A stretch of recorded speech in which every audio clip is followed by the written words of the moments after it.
Chapter 6. The Night When Rafael Danced. Told by my uncle. It was a Sunday, said my uncle. The soldier arrived in his boat in the early afternoon, when everything was quiet. He lowered his anchor a few meters from the shore as usual, and walked up the sand to the houses.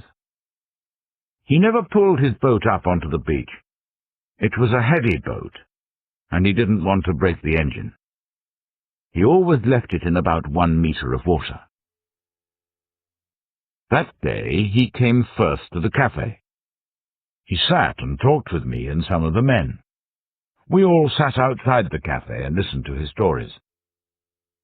Then, later in the afternoon, he went to Rodrigo's shop and bought a few things. He had a big can of paraffin in the boat for Rodrigo's new lamp. I saw him give it to him. The soldier and Rodrigo sat and talked and drank coffee outside the shop for about an hour. When it got dark, he went with Rodrigo into the house behind the shop. I could see the bright light from the lamp through the window. Then the soldier had a meal with Rodrigo. After the meal, he came back to the cafe and sat with me and some of the fishermen. It was very dark, and we sat inside. The soldier seemed very happy. He told us a lot of funny stories about his life as a soldier. Then, at about 9 o'clock, Rafael came into the cafe. We were surprised to see him, because Rafael didn't spend a lot of time at the cafe, and he never came into the cafe when the soldier was there. That night he was wearing his best clothes. Usually he wore his old clothes, even in the cafe. He was wearing his best shirt and trousers. His face and hands were very clean, and his hair was still wet and shiny from washing. I asked myself, is he trying to show the soldier that he is not just a poor fisherman? The soldier knew Rafael. He knew that he wanted to marry Anita. Everyone in the village talked about it. Rafael knew that the soldier was also interested in her. Everyone in the village talked about that too. But nobody knew the secret game that the soldier was playing. Rafael and the soldier didn't speak. The cafe was quiet. Nobody spoke. Suddenly, the soldier took a cassette from his pocket. "Let's have some music," he said, giving me the cassette. I took it and put it into the player. I remember it was a love song. It was sung by a girl with a soft and beautiful voice. We all sat and listened to it. Rafael smiled and listened too. When the cassette ended, I put another cassette in the player. But the soldier stood up. "It's getting late," he said. "I must go." He went out into the dark night. It was about 10 o'clock, I think, his usual time. A few minutes later, we heard the noise when he started the engine of his boat. Then the sound of the engine went slowly along the coast. Soon everything was quiet again. We could hear only the sea and the music. The girl on the cassette was singing another love song. It was a sad song, slow but strong. The fishermen and I sat quietly and listened. Suddenly, Rafael stood up in the corner of the cafe and began, very slowly, to dance. Alone, in the shadows, his eyes closed, he moved to the music. He danced, his head back, eyes closed, a strange half-smile on his face. We all watched him in surprise. After a few minutes we laughed and went on talking. But Rafael went on dancing alone for the rest of the evening. Every time the music stopped, he looked at me with big, dark eyes and said, "Again." And I put another cassette in the machine. Then Rafael smiled, closed his eyes, and continued dancing. At midnight, all the other men went off to bed. Rafael was still there, still dancing. I watched the poor boy until the song ended. Then I switched off the machine. I said good night to him and sent him home to bed. Then, the next morning before daylight, we heard shouting and crying from Rodrigo's house. The news went round the village like fire. Anita wasn't there. Rodrigo sent all his family and friends out to look for her. They looked along every road, big and small. They looked in the fields and along the beach, in the rocks, everywhere. Later, Rafael came out of his house with his mother. I told them about Anita, and they were very surprised. We all were. Rafael went to his boat immediately. He planned to sail along the coast and look for her. He sailed away to the west. I watched him until I couldn't see him. He sailed round the rocks at the end of the village. He was looking at the land as he went.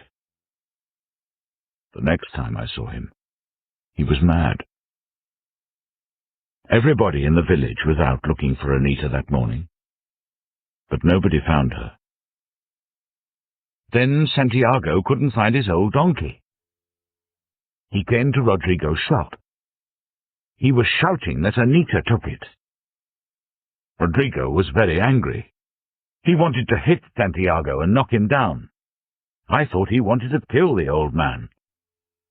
Some friends of Santiago took him away quickly. After that, he said nothing more about the donkey. Then, early in the afternoon, some of the fishermen found Rafael. He was about a kilometre west of the village, in a quiet place near the high rocks. His boat wasn't far from the shore, and Rafael was lying in the bottom of it. He was wet and dirty. He was looking up at the sky and laughing, and he was completely mad. They brought him and the boat back to the village. His mother and I washed him and gave him some water. We put him to bed. But he lay and made noises all night. He screamed and fought. He was like a mad animal. The next day he went out of the house and sat by his boat. He looked at the sea all day and said nothing. We waited day after day. We gave him food and drink. We washed him when we could. But he was like a small child. We waited for him to get better. But he never did. And you never found out what made him mad? I asked my uncle. He never speaks. Only about the ring.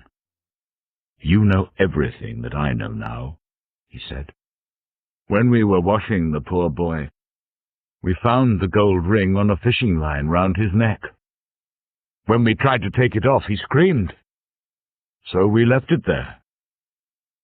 All these years later, he still wears it round his neck. He gave 6 months of his life to buy that ring. His present for Anita, which she never had. Chapter 7. 2 Visits. The next morning, I went with my uncle to see Rodrigo, the shopkeeper. He had a fine supermarket now, built of stone. He still lived in a house behind the shop. But now the house was 2 floors high and had a garden with a wall round it. He also had his own lorry with his name on it, and there was a new car next to the shop. It was clear that Rodrigo had plenty of money now. Inside the supermarket there were all kinds of tins and packets. There were boxes of fresh fruit and vegetables outside the door. It was the biggest shop in the village, and it seemed to sell everything. Rodrigo was a big, heavy man. He was about 50 years old, and he wore a fine white suit and a white hat. When we arrived, he was unloading boxes of tins from the lorry. He was picking them up 3 at a time and taking them into the shop. He was big and fat, but he was still a very strong man. He was polite and friendly to my uncle and me. He knew I was a doctor. He invited us into his house. We sat and had coffee and talked about the changes in the village since my first visit as a boy. At last, I told him my ideas for helping Rafael. Then he wasn't so friendly. "A doctor?" he said. "He needs more than a doctor. I don't know why he's crazy. Nobody does. God knows I've helped him and his mother over the years. I've given them food when they were hungry and money when they needed it. His poor mother was a good and hard-working woman. Now she's dead. It was a terrible thing to happen to her, terrible. First her young husband was killed by a shark. Then her only son went crazy and lived on the beach like an animal. Some people say that love made him mad. But you're an intelligent man, Doctor. You've studied at university. Does a young man of 18 years go mad for love of a girl? A strong young man in good health? It's a stupid idea. I believe he wasn't in good health. I think he was ill. I don't know the problem exactly. You're the doctor. Help him. Make him better if you can. But look for the fact.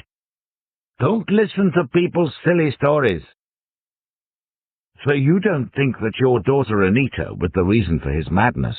I asked. Rodrigo didn't look at us.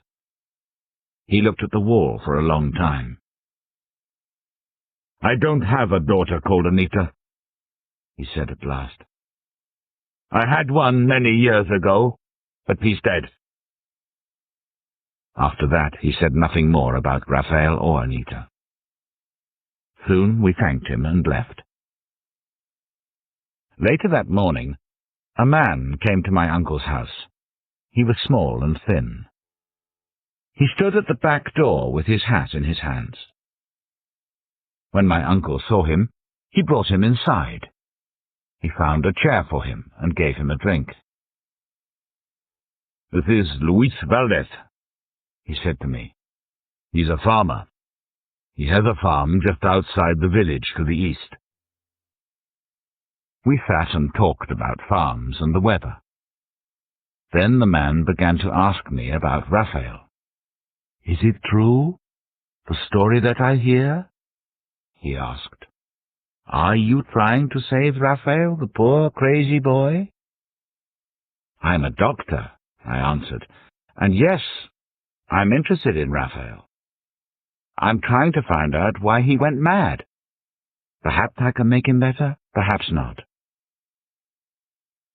"My wife asked me to talk to you," he said. "She's Marta, Rodrigo's second daughter, and Anita's younger sister. She says she wants to talk to you about Anita and Rafael, but it must be a secret. She knows things that even her father Rodrigo doesn't know.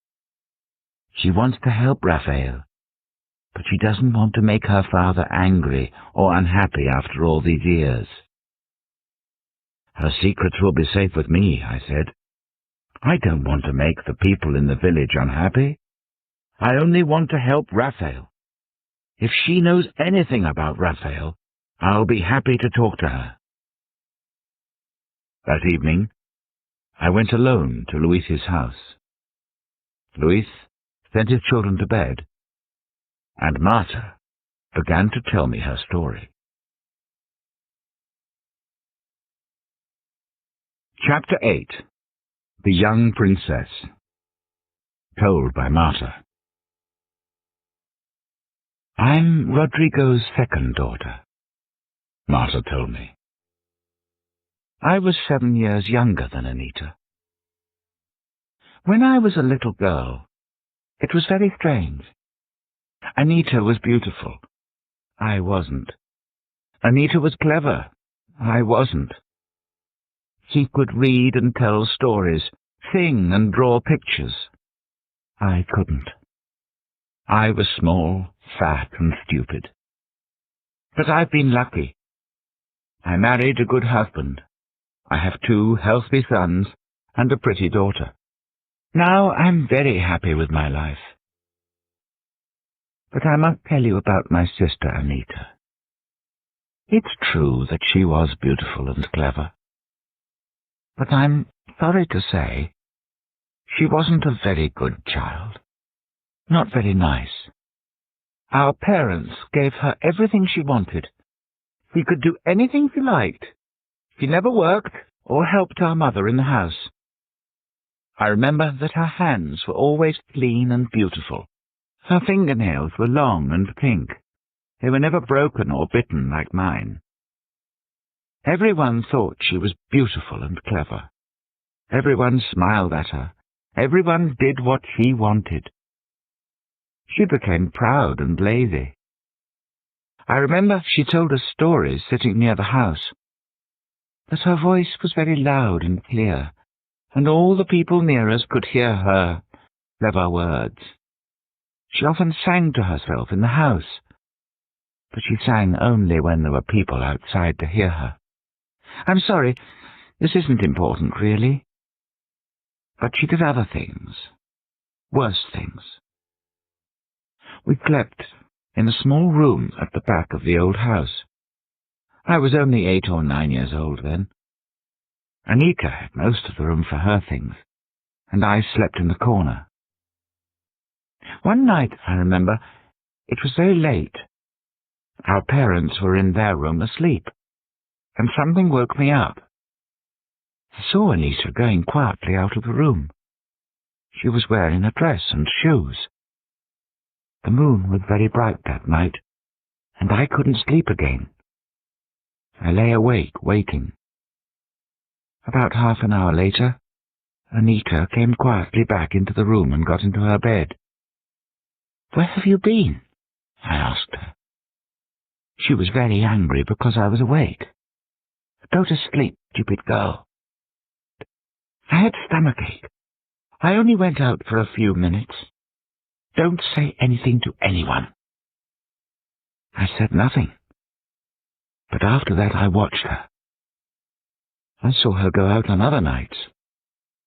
At last, I asked her where she went. She laughed quietly. "I go to meet my prince," she said. That was all that she said. Her head was full of the stories that she read in her books. She loved stories about princes and princesses, stories about magic carpets which could fly, and magic lamps and rings. These were the stories that she told us most often. She didn't have to read them. She knew them all. She imagined that she was a beautiful princess in the story. She never believed that she was only a shopkeeper's child. Perhaps a king gave her to her parents in secret when she was a baby. She had many strange and silly ideas in her head. But who did she go to see? Who was this prince? I asked Marta. It was Rafael, of course, she replied. They were in love, even when they were little children. She went out at night to the big rocks at the end of the beach. Rafael came and met her there. They sat there in the rocks in the moonlight. They talked about their love and the happy married life that they planned. Our parents had no idea that she was doing this, of course. Anita told me to keep quiet about it. "If you tell anyone," she said, "I'll say terrible things about you to our parents. They'll believe me. They won't believe you." And it was true. I knew it was true. They always believed Anita. She could always do what she wanted. I was always in trouble. So I said nothing. Then Rafael went away to work in the port. For 6 months, Anita lost her prince. In the daytime, she was the same as before. But at night she cried in her bed because her Rafael was far away. But when he came back, she was happy again. she went to meet him at the big rocks. After a few days, he came back from one of these meetings with a ring on her finger. He showed it to me in the moonlight in our room. It was the gold ring in the shape of a fish. She was very proud of it. She wore it on her finger when she went to meet Rafael. At other times, she kept it under the carpet in our room. Marta stopped and drank from a glass of water. I didn't know what to say. This wasn't the same Anita that my uncle described to me. "Do you know what happened to Anita?" I asked. "Do you know where she went that night, the night she went away?" Marta thought for a few long seconds. "I can remember what I saw, and I can remember what I heard," she said. "I remember all that exactly. I shall never forget it. But I'm still not sure what happened." Chapter 9. The True Prince. Told by Marta. "On that Sunday night," Marta continued, "I went to bed early. About 8 o'clock, I think, like most younger children. My father was in the living room. He was talking to the soldier. The soldier stayed for a meal that evening. I could hear their voices through the walls. They had the new paraffin lamp in there with them, I remember. It made a bright light in that room. Anita was in our room, too. Father sent her to bed because the soldier was there. She was lying on her bed and reading by the light of a small oil lamp. She was listening to the talk in the living room, too.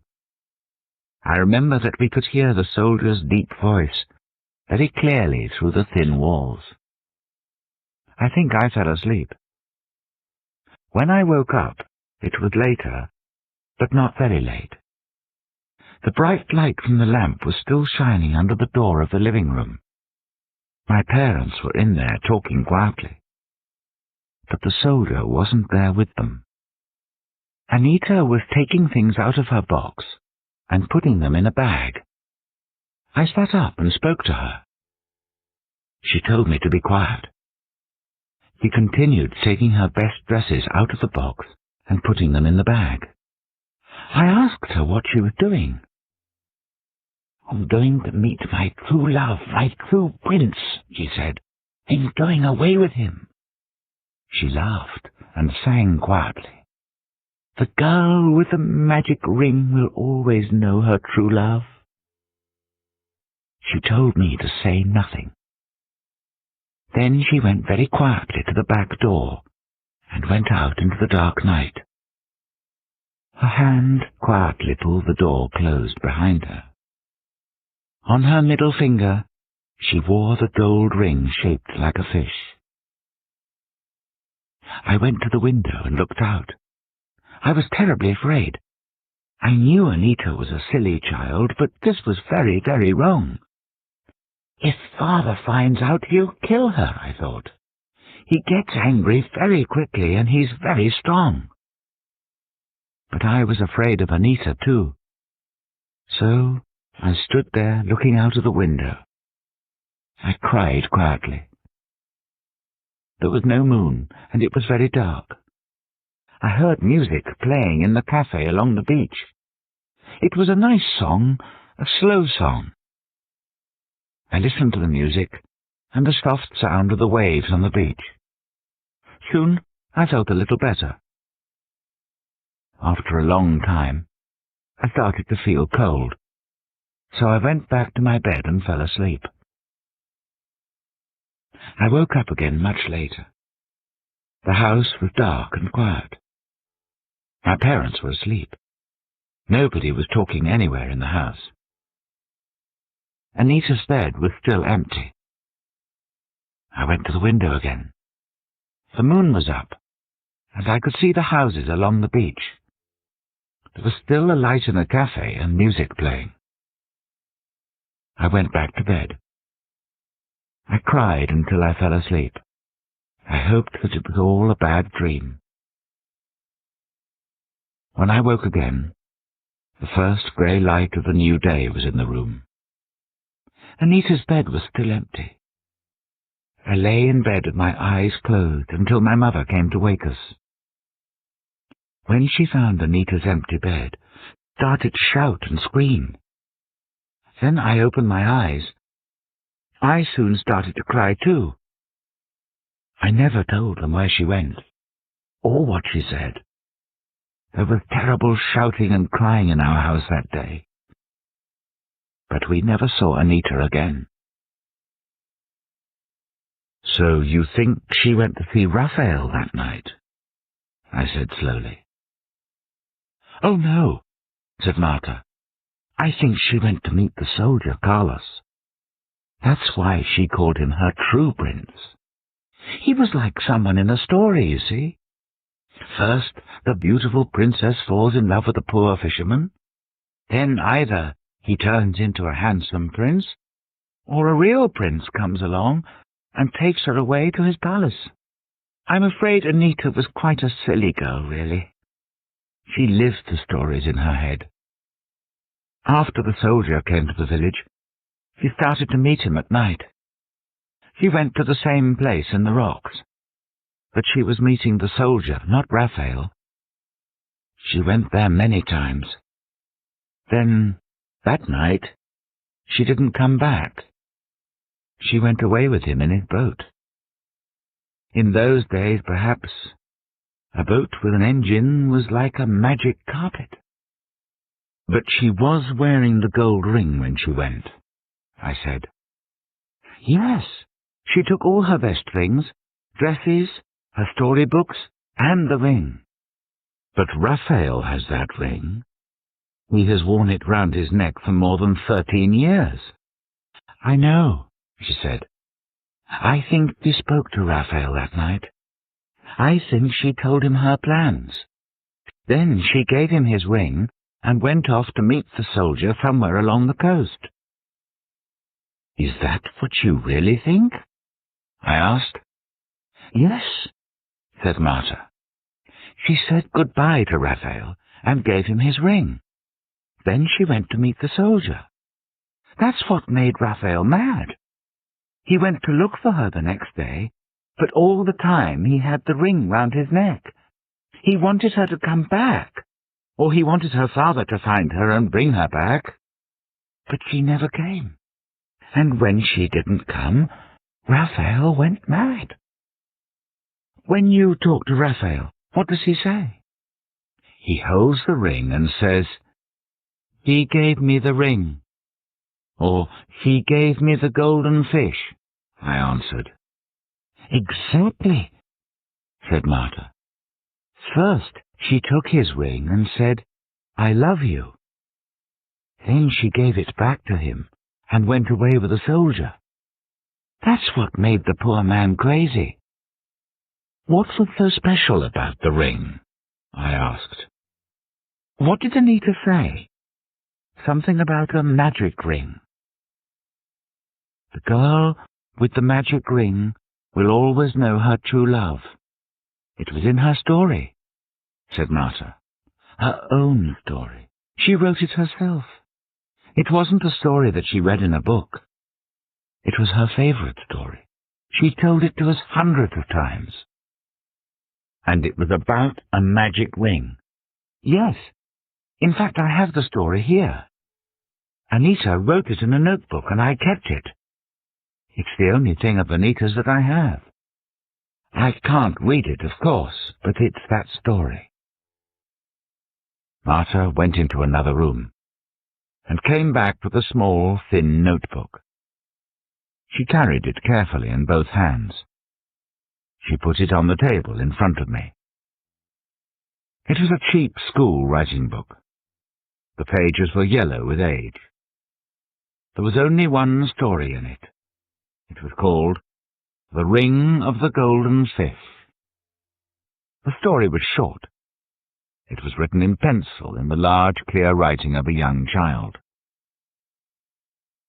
Luis and Marta looked at me. I realized they were waiting. They wanted to hear me read the story to them. Chapter 10. The Ring of the Golden Fish. This is the story that I read to Marta and her husband. The story that was written by Anita all those years ago. A long time ago, there was a beautiful princess. She lived in a beautiful palace with big, beautiful gardens all round it. But she was sad because she had no friends. She couldn't talk to anyone or play with anyone. She was a prisoner in the palace because she was so beautiful. Her father wanted her to marry a rich, handsome prince. But the princes in that country weren't handsome, and the rich men weren't princes, and the handsome men weren't princes or rich. So she married nobody, and she was very sad. One day, a poor fisherman came to the beach at the end of the palace gardens. The gardens were very big and went as far as the sea. The fisherman caught a big golden fish, and he wanted to kill it. But it was a magic fish, and it spoke to him. "Don't kill me," it said, "and I'll give you a magic ring. The man with this magic ring will always know his true love," said the fish. And it swam away to the bottom of the sea. The handsome young fisherman was called Roberto. Here the name Rafael was written first and then changed.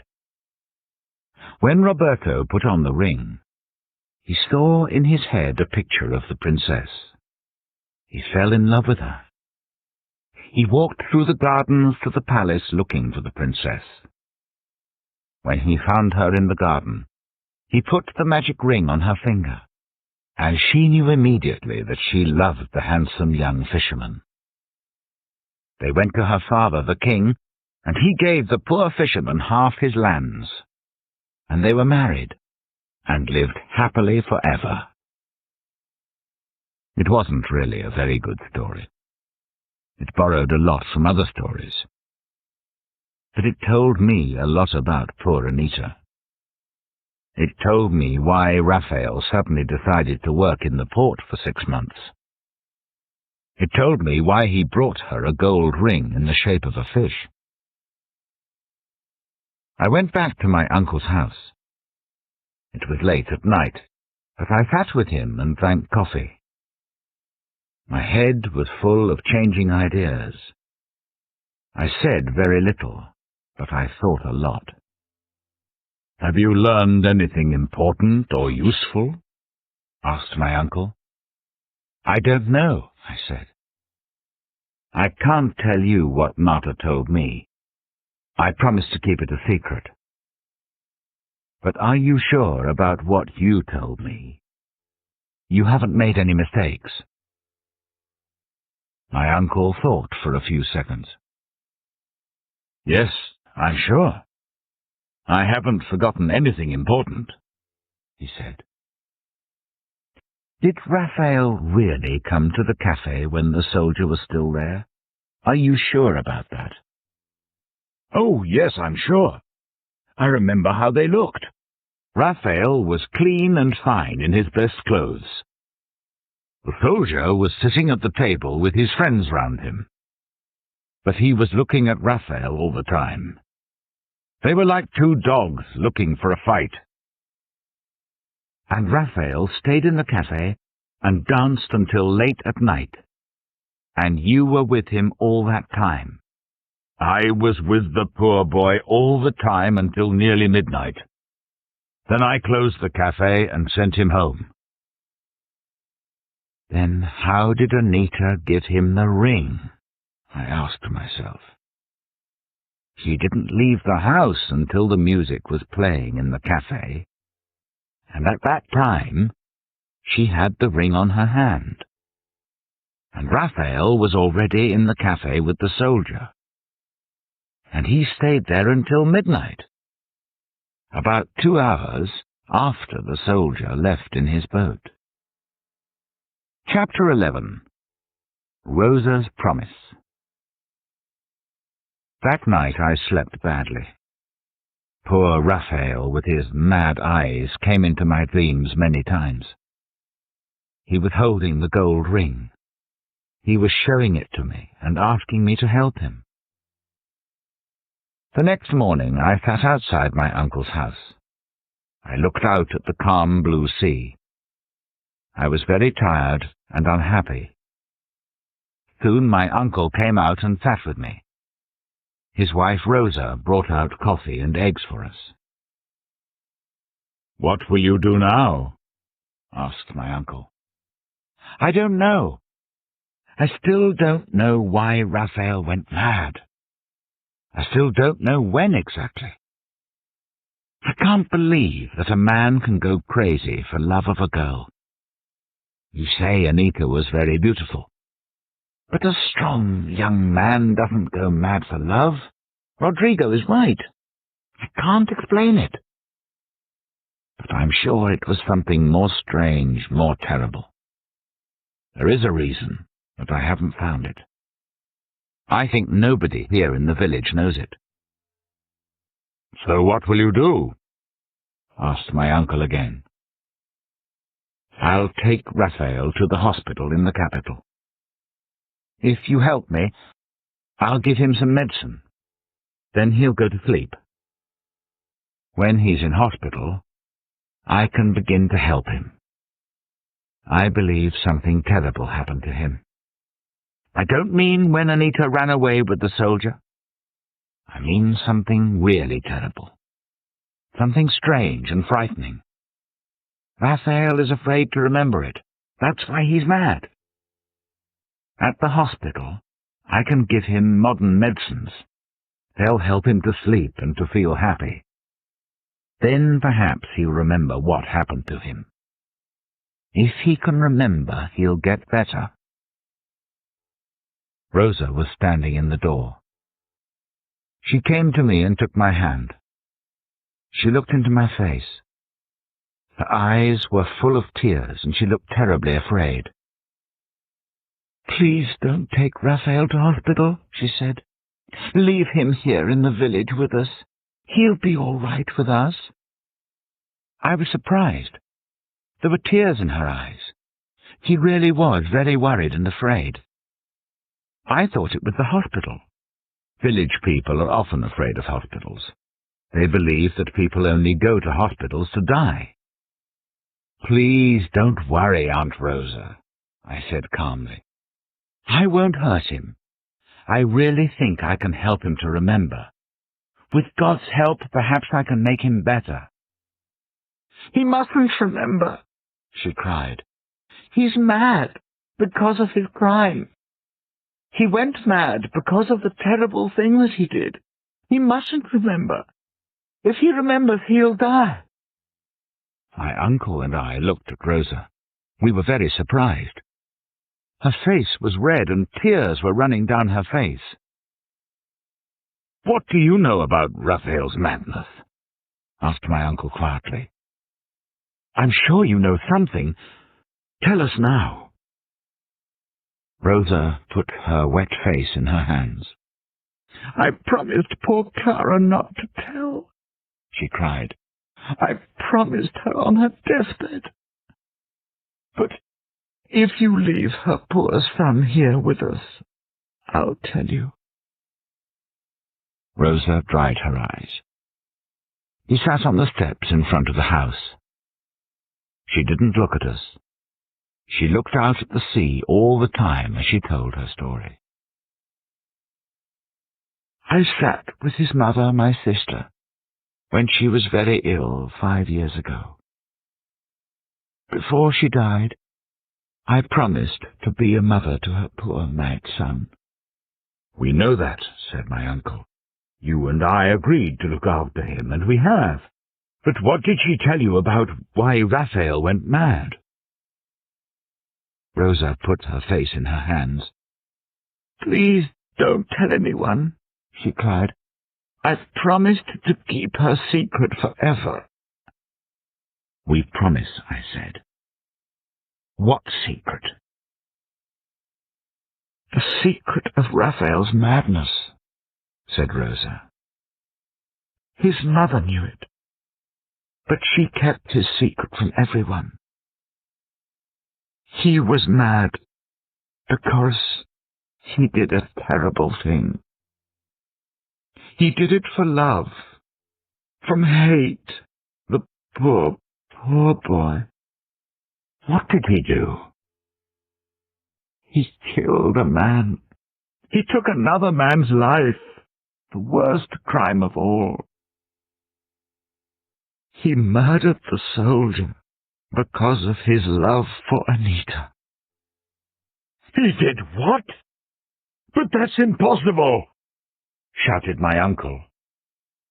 That's what Clara told me, said Rosa.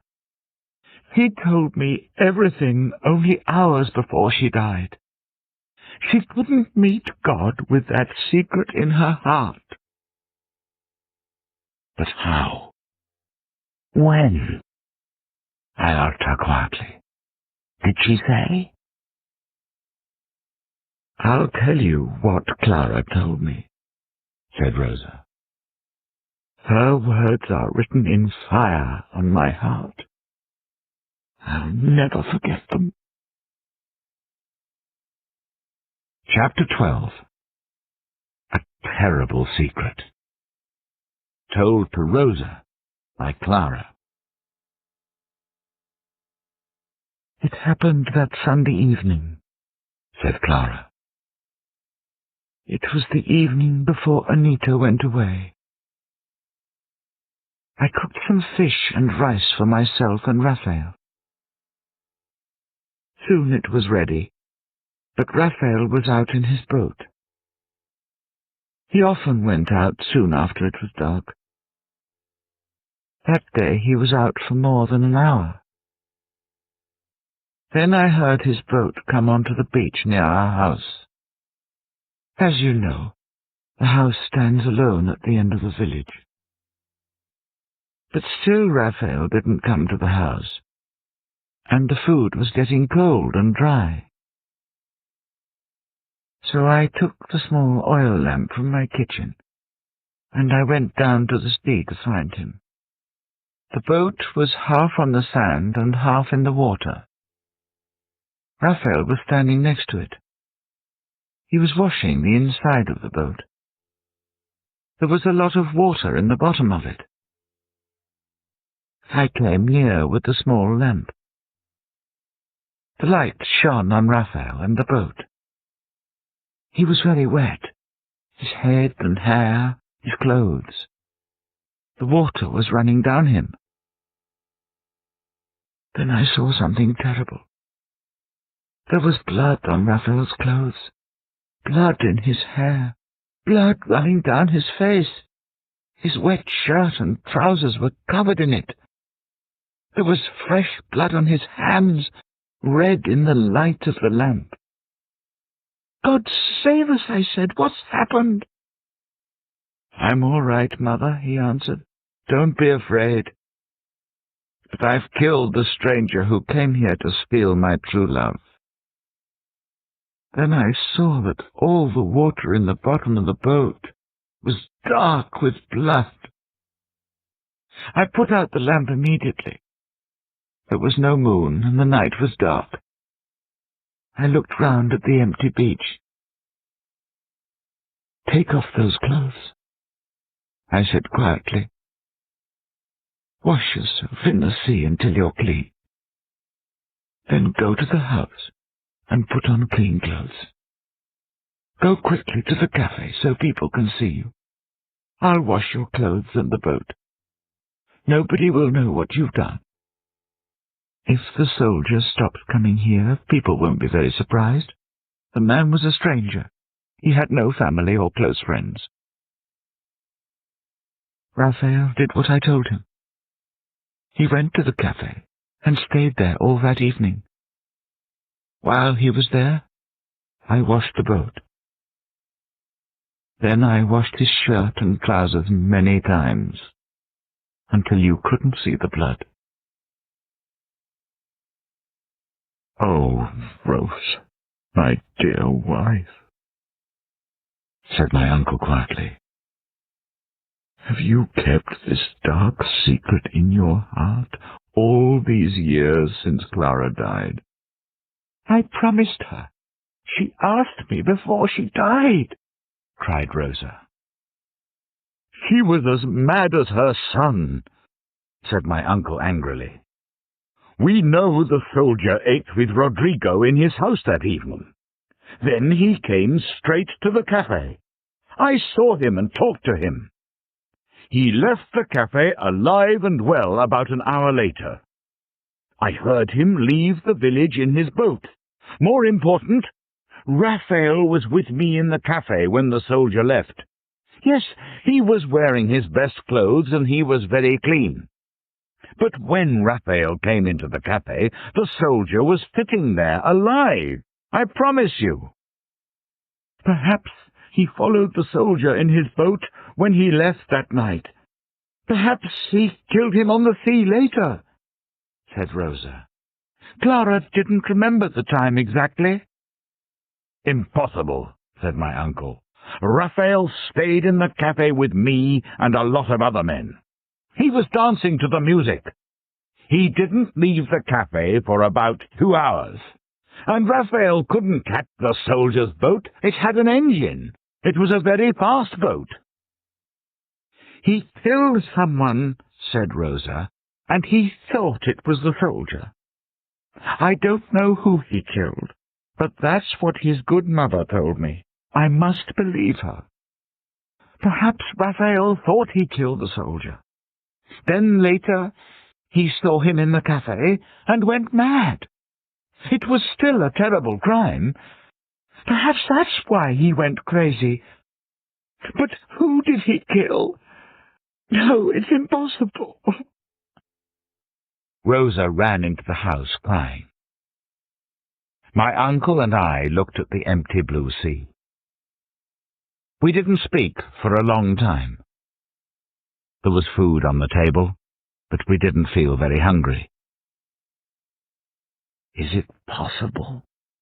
I asked at last. What? That Rafael killed somebody by mistake? No, it's not possible. But his mother's story? Listen, said my uncle. I'm not stupid. When Rafael came into the cafe, he saw the soldier. He didn't look surprised. He didn't even look angry. They both listened to the music for about an hour. Rafael was happy. He was smiling and dancing.